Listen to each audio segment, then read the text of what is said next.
Madam, হ্যাঁ বলুন। আপনাদের স্কুলে আমার মেয়েটাকে একটু ভর্তি করাতাম, ভর্তি নেবেন? আচ্ছা, আপনি আপনার মেয়ের অ্যাডমিশন করাতে চান? নিশ্চয়ই করব। নিন, আপনার মেয়ের অ্যাডমিশন হয়ে গেল। পরের সপ্তাহ সোমবার থেকে ওকে স্কুলে পাঠিয়ে দেবেন, ঠিক আছে? ভর্তি হয়ে গেল। ধন্যবাদ ম্যাডাম। বলছি, স্কুল ড্রেসটা যদি কদিন বাদে কিনতাম, একটু সমস্যা ছিল। আগেরটা পরেই যদি দুদিন আসতো খুব ভালো হতো ম্যাডাম।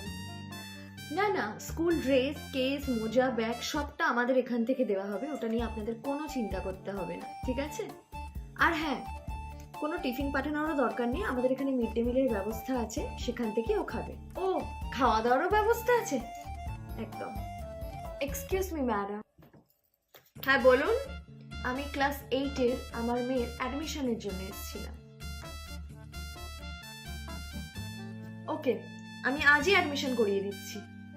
আচ্ছা, আপনার মেয়ের ক্লাস 8-এ অ্যাডমিশন হয়ে গেল।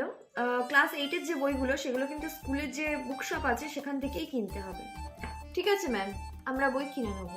বাই দ্য ওয়ে, স্কুলের যে ড্রেসটা, সেটা স্কুলের টেলারের কাছ থেকে আপনাকে বানাতে হবে কিন্তু, ঠিক আছে? আচ্ছা ম্যাডাম, ঠিক আছে। আচ্ছা শুনুন, স্কুলে কিন্তু টিফিন পাঠাবেন না। আমরা বাইরের খাবার অ্যালাউ করি না। আর স্কুলের যে ক্যান্টিন আছে সেখান থেকে ওদের খাবার দেওয়া হবে। আপনাকে এক্সট্রা পে করে দিতে হবে, বিকজ আমাদের স্কুলের একটা রেপুটেশন আছে। ঠিক আছে ম্যাডাম, নিশ্চয়ই।